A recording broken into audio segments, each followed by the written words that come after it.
They noticed the silence first, not in any dramatic fashion, not with fire or wreckage or screams broadcast across interstellar bands, but with an absence. A hollow in the usual chaos. Earth's usual hum, its chatter, the static and signals that once pulsed through space like the heartbeat of a noisy, stubborn species. It just stopped. No transmissions, no probes, no ship traffic in or out of Sol. At first, the Galactic Concord dismissed it. Humans had always been erratic, loud, aggressive, obnoxiously clever, but unreliable. Emotional creatures with a strange obsession with self-destruction. Maybe they'd finally turned their madness inward. The official statement from the High Council was that Earth had simply collapsed under its own weight. But the veterans? The soldiers who had fought beside them? The alien generals who once feared Earth's mercenaries and their brutal tactics? They didn't believe it. Something was wrong. Commander Threx, a battle-hardened veteran of the Drakir Wars, remembered the way humans fought. Dirty, relentless, and with a grin on their face even when bleeding. He'd watched a human soldier pull a shard of plasma shrapnel from his own stomach just to crawl forward and plant explosives beneath an enemy crawler. That soldier died laughing as the entire field went up in flames. Earth didn't go quiet. Not like this. Not on its own.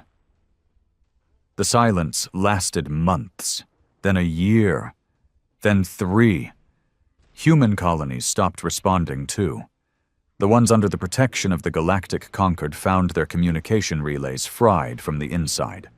Fried. Not destroyed. No trace of external hacking. No virus. Just gone. And then came the first sign.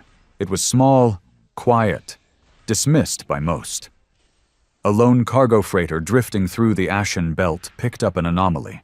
A black box beacon transmitting a 4-second loop. Only 4 words. We are not gone.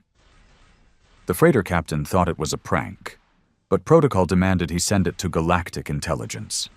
They traced the signal back, or tried to, but the source kept shifting. At first it came from the ruins of a human mining station. Then, 3 days later, it blinked from a derelict ship in the orbit of Virex 7. A week later, from the border of uncharted space near the Vantari expanse. Always 4 seconds. Always the same words. We are not gone. By the time someone took it seriously, things were already unraveling. The Valtari Syndicate, one of the most powerful and ruthless alien empires, began losing ships in the outer rings. No distress calls, no wreckage, just gone. Trade convoys vanished, pirate fleets disappeared mid-raid. And then the footage came in. A battleship, Valtari class, 7 decks high, completely hollowed, gutted from the inside with surgical precision, no external damage, every crew member removed. Not killed, removed. Like someone had come in and erased their existence cell by cell. Carved into the wall of the command deck, written in dried blood, was a message. You watched us burn. Now watch yourselves rot. Panic spread.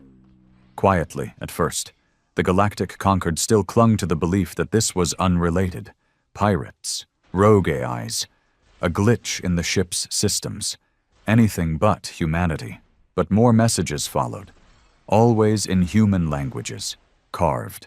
Burned. Etched. Silence is not surrender. You abandoned Earth. We remember.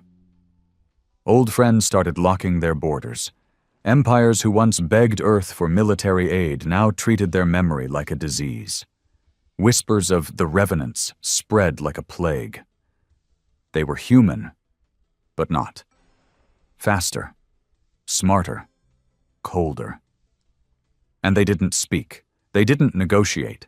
They appeared like shadows, shut down entire outposts, wiped data cores, and left messages that cut deeper than weapons. They weren't looking to conquer. They were dismantling everything that once stood by and watched Earth fall. Because that was the truth. Earth didn't die from within. It was betrayed. It wasn't war. It was economic isolation, biological embargoes, a quiet, coordinated effort by the conquered to cut off humanity, fearing their growth, their influence, their unpredictability. Earth begged for help when the famine hit, when the solar flares disrupted tech, when the engineered plague wiped out half the northern hemisphere. No one came. So Earth stopped talking and started preparing. Now the stars weren't quiet because Earth was gone. They were quiet because everyone was waiting to see who would be next. The first time Commander Threx saw one of them with his own eyes, he didn't believe it was real. He wished it hadn't been. The distress beacon came from a high-orbit refinery in the neutral zone near the Crux line, just outside conquered territory. It was a small, automated facility. Nothing of strategic value. No permanent crew.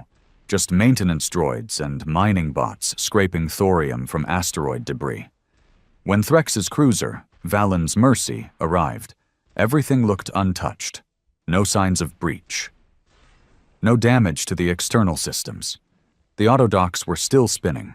Power grid intact. Even the signal array was operational. But inside? Inside, it was like death had waited patiently, done its work quietly, and left with surgical precision. 17 bodies, all engineers, off-duty contractors from various conquered worlds.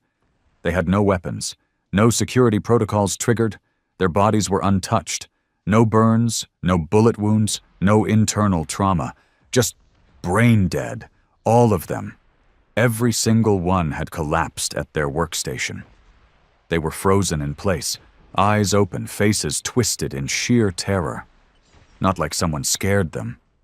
No, like someone showed them something their minds couldn't survive.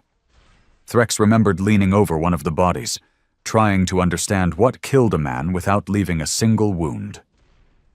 The only thing out of place was the writing on the wall, again in that jagged, almost obsessive human scrawl. "You heard us scream. You chose silence." He didn't sleep that night, didn't speak for 3 days. But that was nothing compared to what came next. The attack on Forge Station was impossible. It wasn't just a military hub, it was the military hub. Orbiting the fourth moon of Terrace Prime, Forge was a floating fortress. 3,000 soldiers, automated turrets, firewalls so complex not even the illegal tech cults of Vale could break them. It vanished in 7 minutes. No ships detected approaching, no breach in the shields, just static. Then nothing. When the Conquered finally dispatched an investigative fleet, they found the station, half of it, still orbiting. The rest had been cut away. Like it had been sliced down the middle with something sharper than plasma and colder than vacuum. Like someone had dissected a war machine and took only the parts they wanted. On what remained of the command bridge, a live feed flickered. A face. Human. Male. Rough, unshaven, gaunt, like someone who hadn't slept in years. Eyes like black glass. He didn't speak, but he looked directly at the camera, unmoving, unblinking. Then he raised his hand and held up 4 fingers, then 3, then 2, then 1. Then the transmission cut to black. A warning, a countdown. The next target was Chorus Ring, a diplomatic station orbiting 3 conquered capital systems.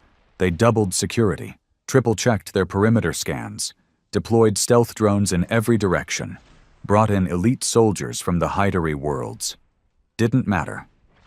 At precisely 100 local time, every oxygen system in the station vented at once. Everyone died. No alarms triggered. No systems logged any overrides, just silence. And in the mess hall, scrawled in frost on the interior glass, were 6 words. "Now you know how it feels." Threx's hands trembled when he read that report. He had fought in 23 campaigns across 14 sectors. He'd seen colonies burn. He'd seen entire species wiped out. He'd watched men beg for death and enemies scream for mercy that never came. But nothing felt like this. Because this wasn't war. This was calculated memory. Whoever, whatever these revenants were, They weren't just attacking. They were reminding the galaxy of what had been done, of what everyone had watched, of what they had allowed to happen. It was vengeance in its purest form. Cold, methodical, and without a hint of mercy. Threx wasn't the only one who realized it. Panic swept through conquered space like wildfire. Planets began arming civilian outposts. Black market tech surged in value overnight. Doomsday cults rose up claiming the humans had ascended into some godlike species, returned now to punish the wicked. But it wasn't gods, it was men. Men who had suffered. Men who had buried their own children in ash. Men who remembered the day the conquered shut off aid relays, when they jammed distress calls, when they signed embargoes to starve Earth into submission, all to keep it from growing too fast, becoming too strong. They thought humans would fight back loud, messy, desperate. But instead, Earth went quiet. No more ambassadors, no more deals, no more diplomacy, just years of silence. Years they spent building something else. The turning point, the moment the conquered finally realized this was beyond control, was Project Lazarus. It was a classified bioresearch facility buried beneath the ice of Clis 4. The conquered's answer to human aggression. They had been developing hybrid soldiers, gene-spliced creatures with human DNA and alien tech. Stronger, faster, soulless. And it was their dirtiest secret. No one knew Earth found out, until the broadcast. Every screen across every conquered system lit up at the same moment. There was no network to trace, no encryption to block it. Just a black screen and a voice. Low, male, human. You made monsters in our image. Then the video began. Raw, unedited. It showed the labs, the experiments, the failures, human children dissected, cloned, gutted for weapon research. The video ended with one final clip. A group of hybrid soldiers, lifeless on the floor, each with a single bullet hole between the eyes, and one message burned into the wall behind them. We found your monsters. We sent them home. Conquered systems went into full lockdown after that. Protests broke out on hundreds of worlds. Half of the conquered Senate demanded answers. The other half fled their posts. Earth had stopped speaking. Now it was showing. Threx sat alone in his quarters that night. He couldn't sleep.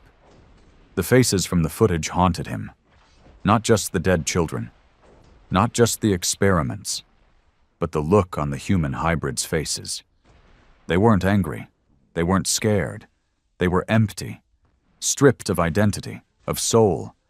And someone from Earth, had walked in, looked them in the eye, and pulled the trigger anyway. Not out of cruelty, but because letting them live would have been worse. That's what haunted Threx. Not that humans were seeking revenge, not that they were dismantling the galaxy piece by piece, but that maybe, just maybe, they were right to. And if that was true, then no one was safe. Not because of what Earth had become, but because of what the rest of the galaxy hadn't done. They called him Corvin, but that wasn't his name. His real name had been stripped from every record, burned from the walls of ruined cities, and buried in the ash of old Earth. He didn't speak it, didn't need to. Corvin was dead. What remained was the shadow of a man who watched everything he loved get crushed beneath the indifferent boot of a galaxy that decided Earth wasn't worth saving. He remembered it all, the slow suffocation, the desperate screams from hospitals without power, the hunger that turned civilized men into beasts. And he remembered how the sky stayed silent. No ships, no aid, no flags of peace, just silence as the world burned from the inside out. He had been 23 when the Conquered imposed the embargo, a junior tech officer in the Sol Defense Corps. Not a soldier, not a leader, just a cog in the wheel of Earth's fractured, overstretched military machine. But when the system collapsed, when satellites fell from the sky, and the planet turned on itself, that cog kept moving. Not because he was brave, but because there was nothing else to do. The day his brother died, starved to death in front of him, Corvin swore two things he would never forget, and he would never forgive. For years, they lived underground. What remained of Earth's fragmented forces formed what they called the Core, a loose coalition of survivors, engineers, scientists, and ex-military who refused to accept the death sentence handed to them by the stars. They scavenged, stole, and reinvented everything. No more reliance on conquered tech, no more diplomacy. Earth wasn't going to crawl back to the table like a beaten dog. It would evolve. Corvin wasn't a soldier, but he became one. Not by training, but by necessity. He learned to kill not for ideology, but survival. And over time, something inside him changed. He stopped seeing aliens as people.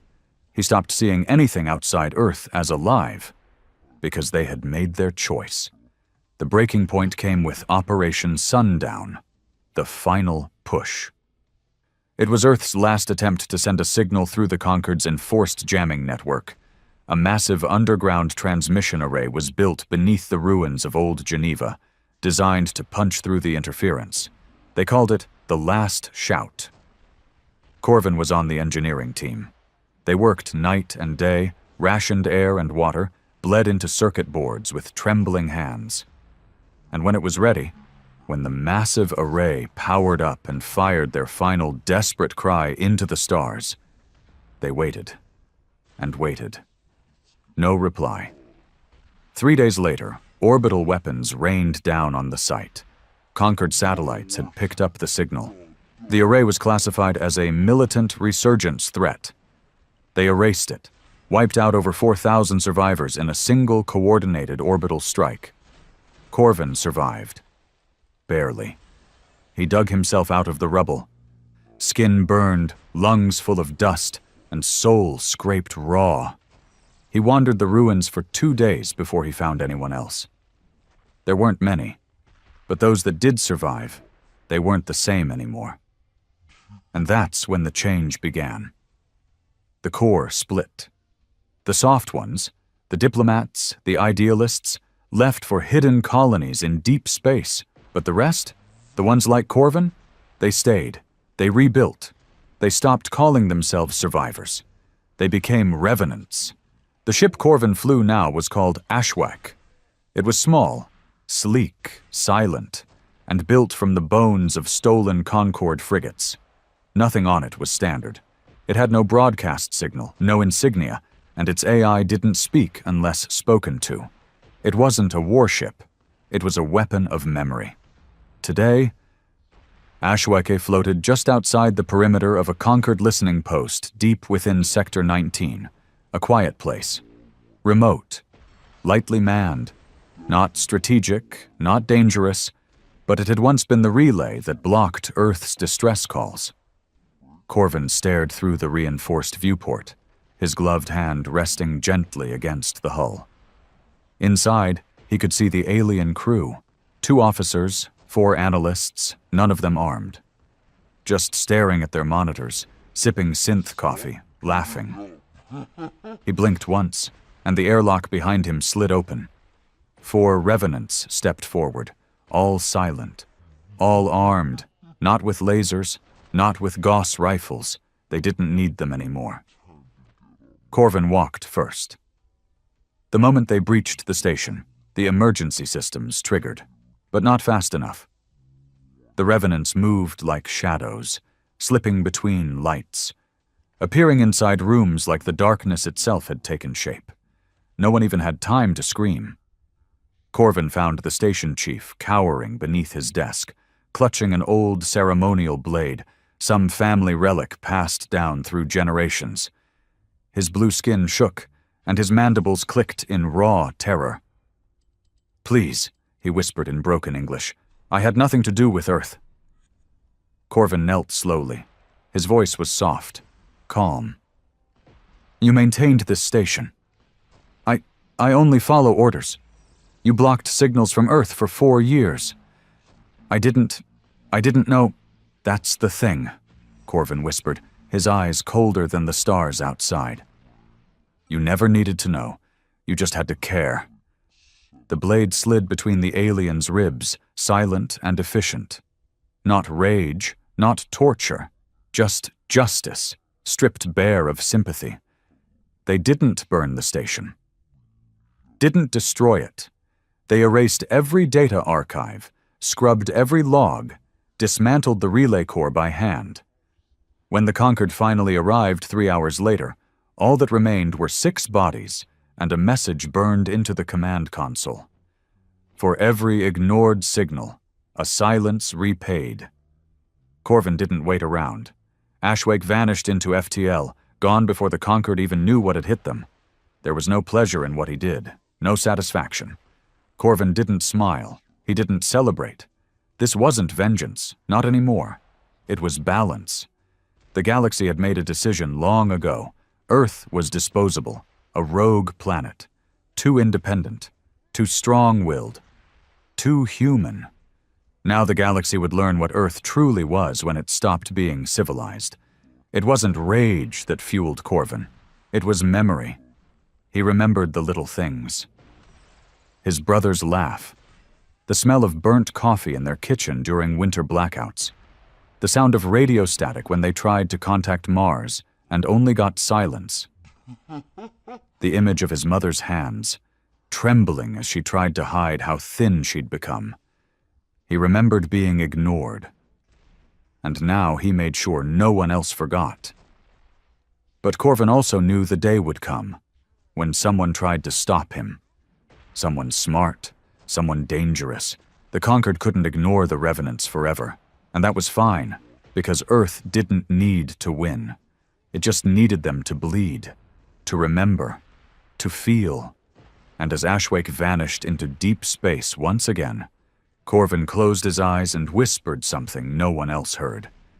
Something not for the galaxy, not even for the Concord, just for himself. We are not gone. They called it Operation Final Ember, a name born not from hope, but fear. It wasn't about extinguishing a flame. It was about catching the last flicker before it burned the whole damn house down. The Concord was unraveling. Entire sectors were shutting down external traffic. Border patrols tripled. Trade collapsed. Civil unrest was spreading like an infection. Entire civilizations who once mocked Earth now whispered the word revenant, like a curse, like a warning, like a prophecy. So the Concord High Council made a move it had sworn never to make. They called Captain Roan Vale out of exile. He wasn't a politician, wasn't a desk jockey general with medals earned through reports and speeches. Roan had been there, boots on Earth, back when things started to fall apart. He'd led peacekeeping operations in the South Belt riots. He was one of the last off-world officers who still spoke fluent Terran English. Because Roan hadn't just studied humans. He had fought with them, laughed with them, and watched them die. So they gave him a mission no one else wanted. Find the Revenants, bring them to heel, or kill them. Roan stood in the center of Task Force Helion, a temporary command unit assembled in deep orbit around the planet Arvex. The room was sterile, typical Concord style. Too clean, too cold, no soul. Across from him sat a handful of military brass and tech analysts who had never seen blood. They talked in metrics and projections, throwing around terms like containment thresholds and acceptable casualties. But Roan? He only stared at the screen in front of him. A still frame. Corvin. The face was older now, harder, but Roan knew those eyes. He remembered the boy they belonged to. Young, reckless, brilliant. A pain in the ass, but good. Too good for what the galaxy had done to him. We believe he's leading the raids, one analyst said. Revenant strike groups operate in cells, independent, but they all report to him. Roan didn't respond. He already knew that. He was listed as KIA during the Geneva strike, another officer added. Your records, Roan said, his voice flat, are garbage. They bristled. He didn't care. Later that night, alone in his quarters, Roan sat in silence. He stared at the small, worn patch stitched into his old service uniform, the one he'd refused to throw away, even after the Concord branded Earth's remnants as classified history. It read, SDF-17, Chipekan, Unity is survival. He remembered the last time he saw Corvin. They were knee-deep in rubble, dragging wounded out of a collapsed tunnel system in Sector 12. Corvin had been one of the engineers trying to keep the shields online as orbital debris rained down like hellfire. The young man had bled from his shoulder and still kept rewiring relays with one hand, teeth clenched, body shaking. Roan had helped him out. Carried him, even. And as they waited for evac that never came, Corvin said something Roan never forgot. They're not coming, are they? Roan wanted to lie, wanted to give the kid hope, but even then, he knew. No, he'd said. Corvin didn't cry, didn't scream. He just nodded once. That was the last time Roan saw him alive. Back in the present, Roan studied the strike patterns. Every hit, every ghosted station, every erased data archive. It wasn't random, it wasn't terror, it was surgical. Corvin was doing exactly what Roan feared, not just hurting the Concord, but disassembling it, piece by piece, memory by memory, and worse, he was winning hearts. Across the fringe colonies, whispers spread of humans who returned not as monsters but judges, revenants who struck only those responsible, who killed clean, who sent messages, not massacres. People were starting to question the official story, starting to remember, starting to wonder if Earth was the villain or the victim. And Roan had been sent to fix that. His first target was a deep space refueling station in orbit around Calyx's grave, a long-forgotten system used mostly for illegal salvage. 3 days ago, it had been wiped clean. No survivors, no transmissions. But what made it different was the signature. This time the attackers left something behind. A body. Roan stepped into the morgue personally. No delegation, no assistance. Just him, the corpse, and the silence. The man was Terran, genetically confirmed, revenant armor, shot through the temple, but not by Concord weapons. It was an execution. Roan leaned closer. The skin was pale, the expression neutral, no signs of a struggle. He wasn't captured. He was sacrificed, and burned into the man's chest plate, carved crudely with some kind of blade, were the words, "He spoke too much." Roan stepped back. This wasn't a rebellion. This was something far more terrifying. Discipline.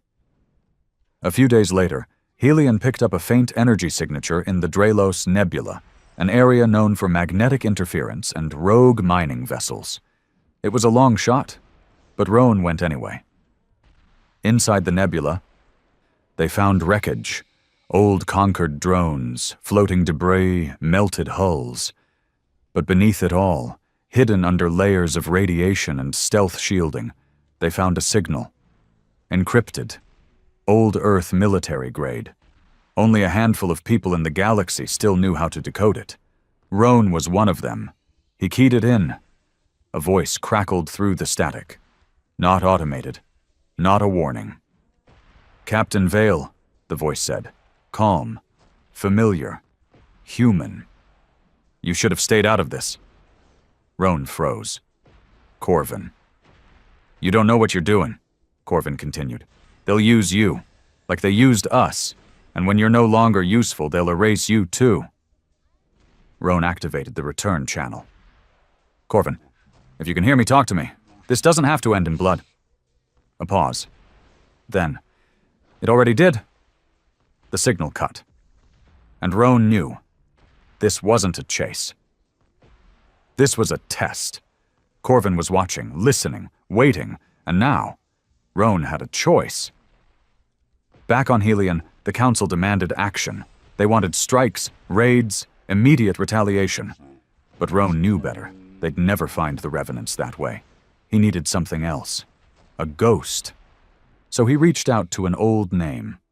A woman named Selene Mar, once a conquered infiltration agent embedded in Earth's diplomatic division. She had disappeared during the embargo, presumed dead. She wasn't.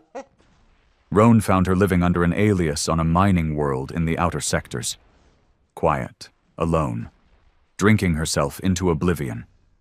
She didn't look surprised to see him. "You came to ask me if they're monsters," she said, not even offering him a seat. "But you already know the answer." "I came to ask why they haven't killed everyone yet." She paused, then said the truth. "Because they still remember who they were." That night, Roan stared out into the stars, wondering if he was chasing an enemy or running from the truth. Because deep down, he knew something no one else on Helion understood. The Revenants weren't trying to destroy the galaxy. They were trying to hold it accountable. And if they failed, they'd go down knowing they were the last humans who still gave a damn. The meeting was never official. No record, no escort, no witnesses. Roan insisted on going alone. No drones, no surveillance, just a single shuttle, stripped of weapons and stripped of pride, drifting silently into the heart of the Osean Divide, a dead region of space littered with wrecked satellites and forgotten war relics, a graveyard of silence. The location had been chosen by the Revenants. He knew it was a trap. But he didn't care. This wasn't about survival. This was about truth. Ashwick was already there when he arrived.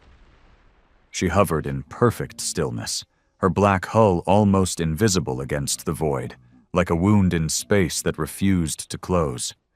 Roan docked his shuttle. No lockdown, no shields. He didn't even carry a sidearm. The airlock opened with a hiss. Corvin stood on the other side, arms crossed over his chest, armored but unarmed, like a ghost welcoming the living into the land of the dead. For a long moment, neither man moved. Roan took a slow breath. "Still hate formalities, I see." Corvin's face didn't move. "Still clinging to them, I see." They stood in silence. Then Roan stepped in. Ashwake's interior was colder than he expected. Not temperature-wise, but emotionally. No sound. No hum of idle systems. Just a deep, engineered quiet. Sterile, efficient, heartless. Like everything Conquered once accused humans of not being. "You came," Corvin said finally. "I always said I would." "You said a lot of things." Roan nodded. "So did you." They walked together, slowly through the narrow corridors of the ship, past closed doors that likely held more than weapons. Roan could feel the presence of others, watching, measuring. He didn't speak again until they reached the command deck. "I need to understand, Corvin. Why this way?" Corvin turned to face him fully, and for the first time, Roan saw just how deep the years had cut him. His face was leaner, harder. The soft angles of youth had been chiseled away by fire and loss. His eyes, once sharp and questioning, now looked like someone had torn out the soul behind them and left only the mission. "This is the only way," Corvin said. "The galaxy doesn't listen to warnings. It buries them, twists them, turns them into footnotes." Roan didn't look away. "And this, executions, disappearances, sabotage, you think this will change anything?" "It already has," Corvin said. "Then what do you need me for?" Corvin's silence was heavy. "I didn't ask you here to change my mind," he said quietly.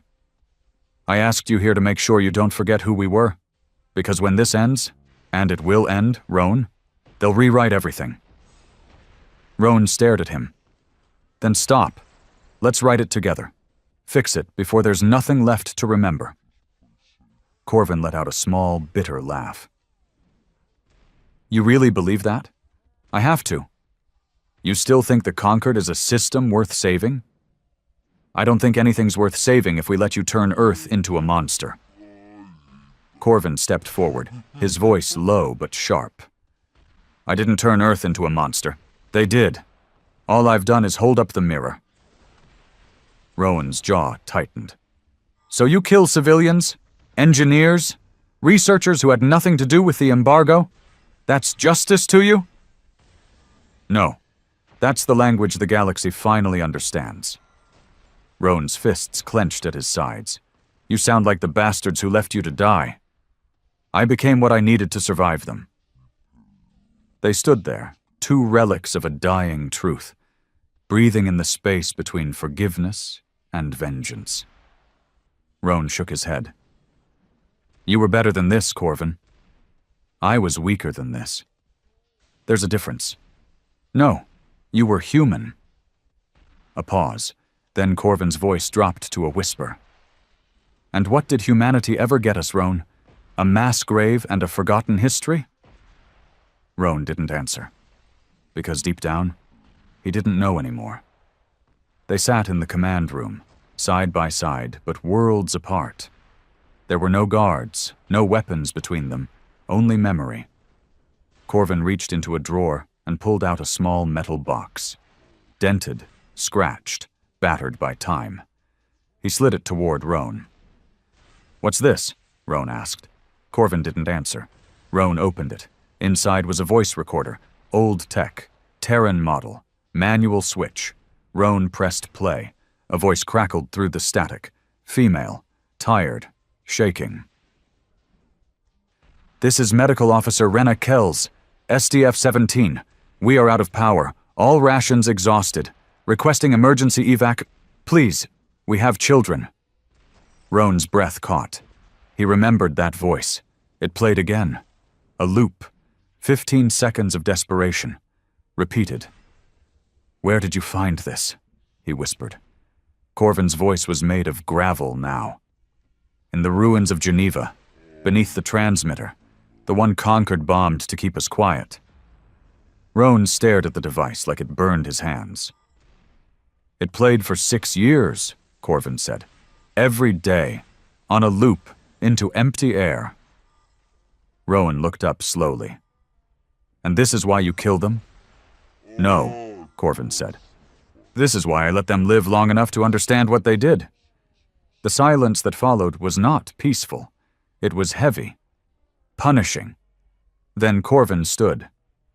This is the last time we speak. Rowan stood too. You're going to keep going? I'm going to finish what they started. And if I come for you next time? Corvin nodded. Then I'll finally know you believe them more than us. They stared at each other. Then, slowly, Rowan extended a hand. Corvin looked at it, didn't take it, but didn't walk away. Instead he said, You want to understand me? Then stop chasing answers in council chambers. Go back to Earth. What's left of it. See what they buried. Then he turned and left. And Rowan knew. This wasn't a war between men. It was a war between memory and myth. And he wasn't sure which one he was fighting for anymore. There were no landing protocols, no orbital defenses, no welcome. Rowan's ship descended through the upper atmosphere of Earth, like a trespasser. The once blue sky was now a washed-out gray, forever dimmed by decades of environmental collapse and orbital debris clouds that never fully cleared.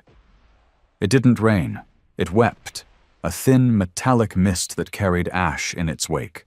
Earth, once loud, once defiant, was now a planet of whispers.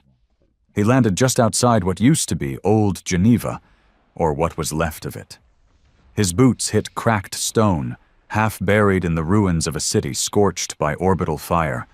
Twisted girders jutted out like the bones of a rotted carcass. Buildings that once housed diplomats and leaders now stood as hollow shells, their windows blind, their walls crumbling. Rowan stepped through the wasteland, the wind pulling at the edges of his coat like unseen hands. He hadn't been back since the evac. He wasn't prepared. The first thing he noticed wasn't the destruction.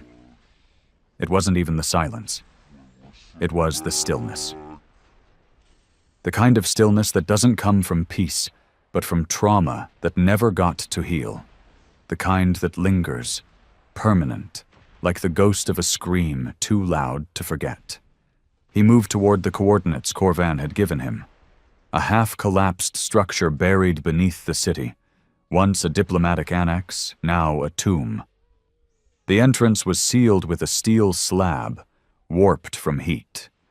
Roan dug through the rubble for 20 minutes before finding the manual override, the old human kind, one that didn't need networks or access codes, just blood, grit, and stubbornness. He forced the door open and descended into the dark. The underground tunnels were surprisingly intact. He swept his flashlight across long corridors coated in dust and soot. Old signs still lined the walls, their words barely legible. Shelter Bay, 4, Transmission Core Access, Medical Triage. He followed the signs, past abandoned bunk rooms where thin metal beds still held the remains of those who never left, past the skeleton of a dining hall where plates and spoons still sat in place, untouched since the day silence fell. It wasn't a military bunker, it was a grave, a community that had believed, naively, that someone would come, that the conquered would care. Roan found the transmission core in a chamber buried 4 levels beneath the surface. It was blackened from fire, half the walls caved in, but the equipment was unmistakably human. Analog switches, reinforced cabling, heavy industrial consoles with no remote kill codes. This wasn't conquered design. It was desperate, primitive, resilient. He approached the central terminal. A cracked monitor still blinked, barely alive, barely functional. He tapped the keyboard. Nothing.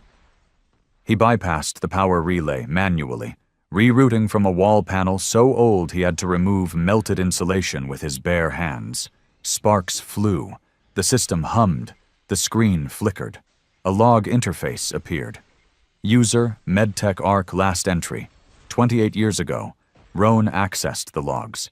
They weren't files. They were confessions. Entry 0001. Day 3. We've sealed the outer doors. They said the Conquered would send a response within 72 hours. We're running on backup generators. Food will last maybe 2 weeks. Spirits are high. I think we're going to be okay. Entry 009. Day 11. No word. Still nothing. The kids are getting scared. Kellen keeps saying she saw a message from one of the Martian outposts, but the signal was distorted. I think it was just feedback. Entry 0221, Day 19. We've lost triage power. Half the medical bay is in the dark. We rationed oxygen. Everyone voted. We're prioritizing the youngest. No one argued. Not even the parents. That's what makes it worse. Entry 035. Day 26. They're not coming, the logs continued. Roan sat in front of the terminal for nearly an hour, reading each one. Some were journal entries. Some were technical attempts to ping satellites. Others were voice memos of children singing to themselves in the dark. By the time he reached the last entry, he wasn't breathing. Entry 076. Day 41. We buried the last child today. The final broadcast loop is running. If anyone hears this, please don't let this disappear. Even if it's too late to save us. Remember us. Don't let them lie.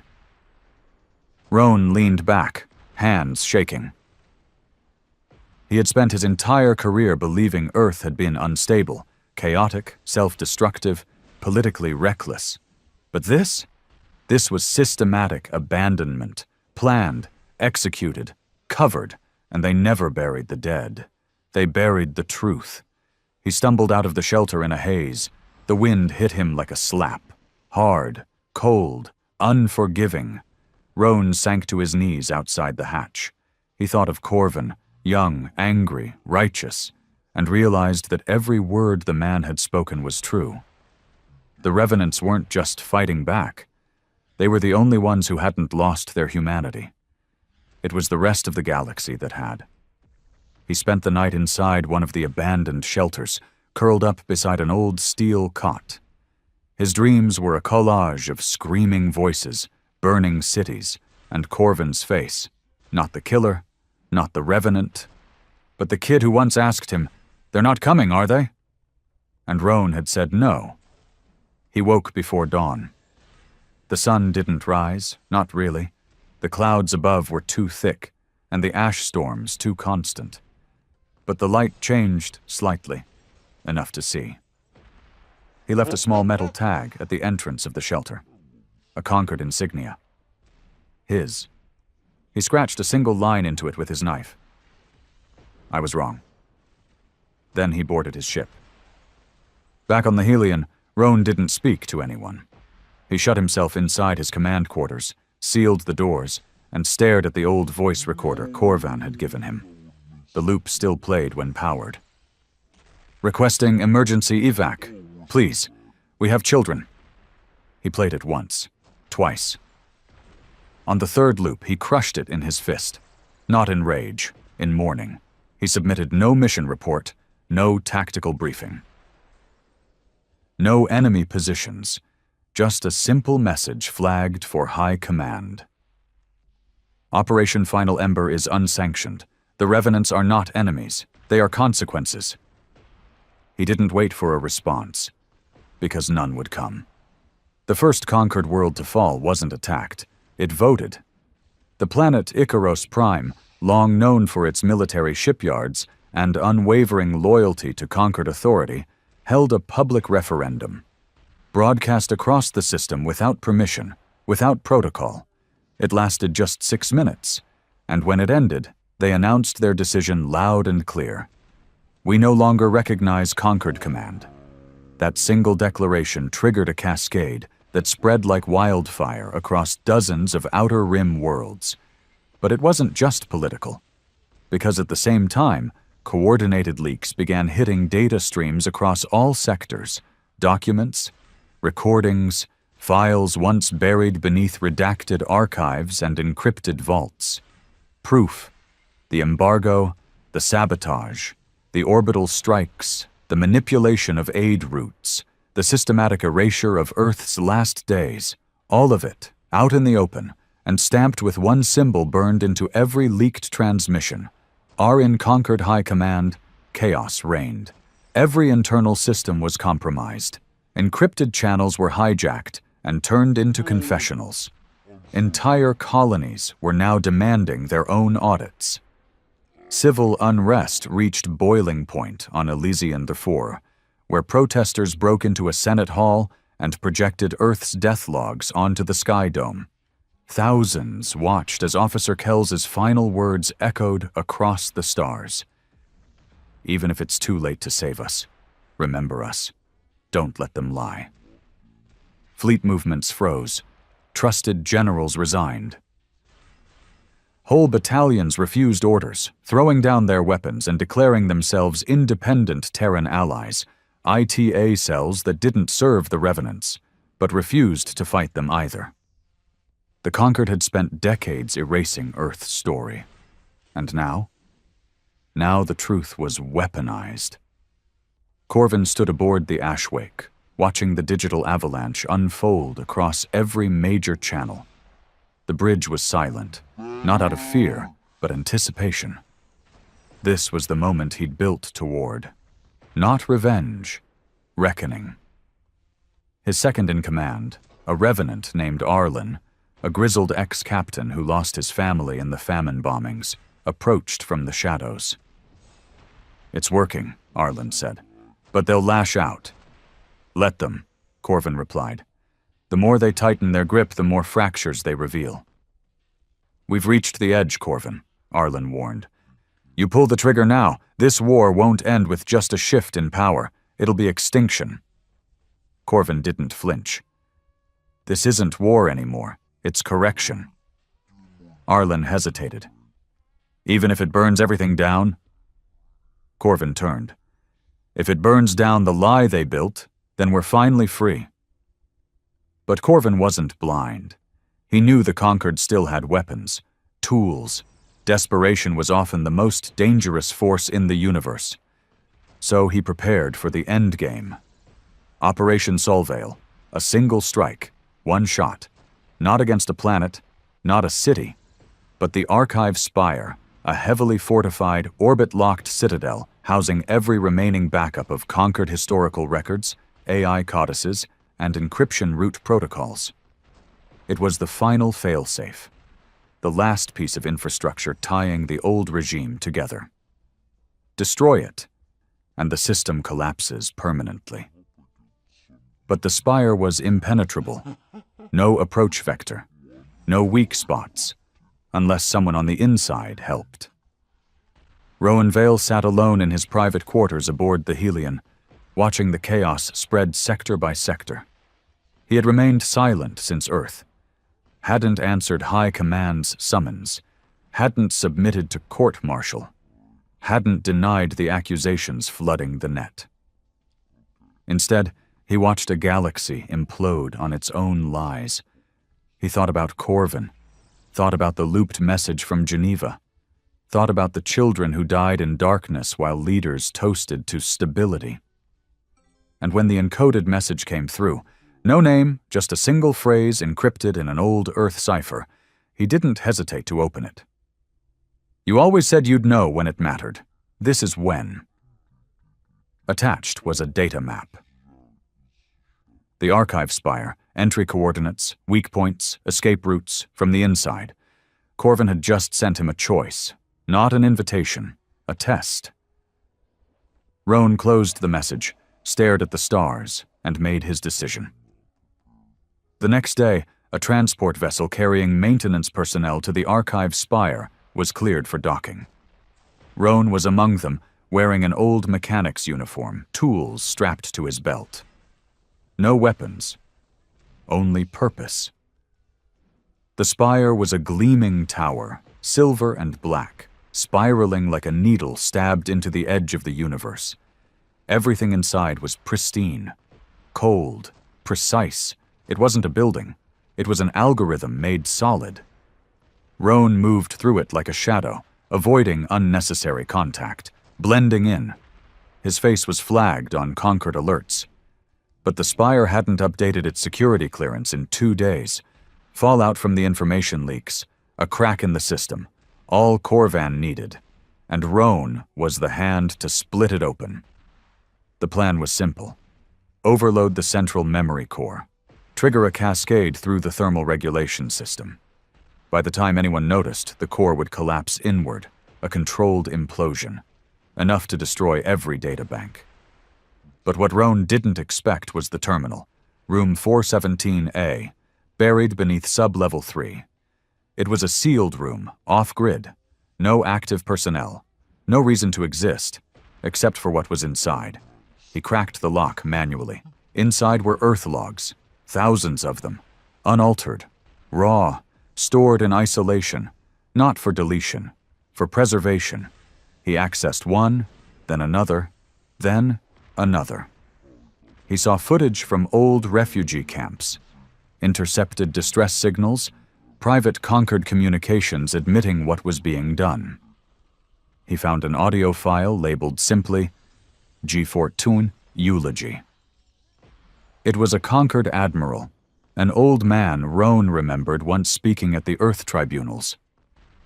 We couldn't let Earth grow, not anymore. They didn't bend, they didn't submit. They questioned everything. And in a system built on obedience, that kind of defiance is viral. So we let them die. We didn't kill them, not directly, but we allowed it, deliberately, slowly, and then we made everyone forget. Rowan leaned back. He was supposed to destroy this place. Now he wasn't sure. Because this wasn't propaganda. This was confession. He contacted Corvin, an encrypted line. No pleasantries. Rowan. You knew. Corvin. Yes. Rowan. Why preserve it? Corvin. Because some truths don't burn. They bury. Rowan. You could have destroyed this long ago. Corvin. Not until someone else was willing to look. Rowan closed his eyes. You want me to make the choice? Corvin's reply was soft. No. I want you to understand it. 10 hours later, the Archive Spire's outer defense array collapsed in a staged overload. Ashwake emerged from stealth, and for 5 minutes the orbit was quiet. No conquered reinforcements, no resistance. Rowan walked out of the Spire's east bay holding a single encrypted drive. Everything else inside? Burned. Corvin met him at the extraction point. Rowan tossed the drive at his feet. It's all there, he said. Every secret, every crime. Corvin picked it up. You kept a copy? No, Rowan said. You did. He turned away, started walking. Corvin called after him. Do you still believe we're wrong? Rowan didn't stop. Not anymore. Across the stars, the conquered system began to fall apart. Without the Archive Spire, entire administrative networks collapsed. AI governance systems defaulted. Sectors declared independence, forming provisional alliances. Some turned violent, others found peace. No one knew what would come next. But one message spread across every screen, every frequency, every wall. We were silent. You made us that way. Now listen. The galaxy didn't end in fire. It ended in fragmentation. In the weeks following the destruction of the Archive Spire, the Conquered fell apart like a rotted machine finally snapping under its own weight. Command chains broke, alliances splintered, colonies declared independence not out of rebellion, but out of necessity. No one knew who was in charge anymore, and that was exactly what Corvin had counted on. But victory tasted like ash. Ashwake drifted in the shadows of a cold, red dwarf system, running silent. Its hull was scarred from decades of warfare, a patchwork of earthborn steel and stolen conquered alloy, cracked and pitted like Corvin himself. He stood on the bridge alone. Arlen was gone. Most of the other revenants had scattered, some to deep space colonies, some to fringe systems looking for something resembling peace. The mission was over, but the damage wasn't. Corvin hadn't spoken in days, not since Roan, not since the Spire burned, and everything they had worked toward crumbled into a strange, heavy quiet. It was the same kind of silence Earth had suffered under. Only now it echoed back from every corner of the galaxy. The message came at midnight ship time. Encrypted. Old Earth code. No origin tag. Corvin played it without hesitation. Rowan's voice. The system's dead. You broke it. We broke it. Now it's just survivors. You know what that means. They'll look to you. Not as a symbol, not as a ghost, as a leader. And I don't know if you're ready for that. But they'll follow you anyway. So choose carefully, Corvin. What you build now becomes their next belief. The message ended, and Corvin just stood there, breathing in the weight of it. He hadn't built this to rule. He had built it to remember. But memory has a price, and now it wanted interest.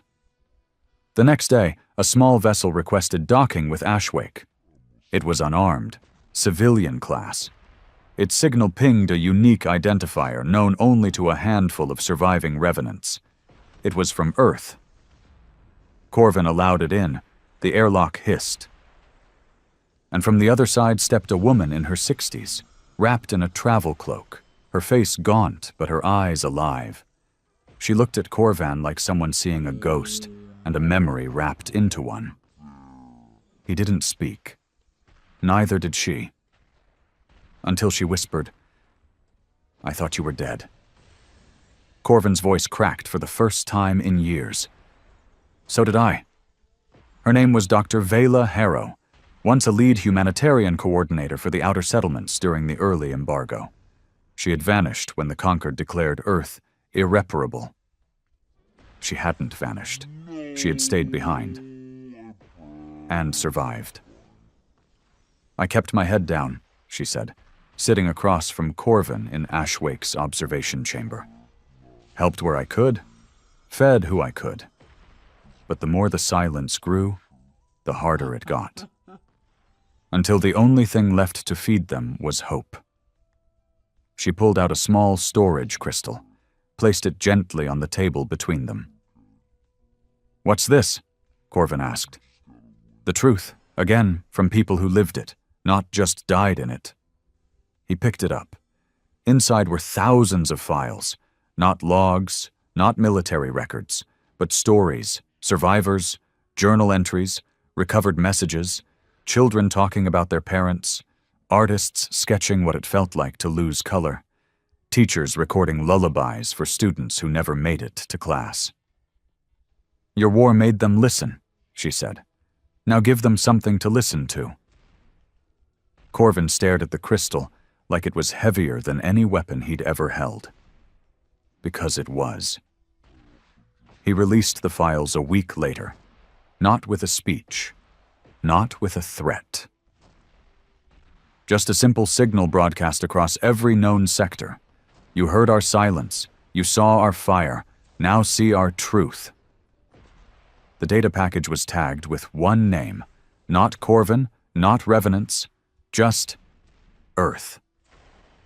Roan stood aboard a refugee ship 2 systems away, watching as a room full of displaced colonists, once terrified of the name Corvin, now sat in silence, listening to the voices of long-dead Terrans whispering through the speakers.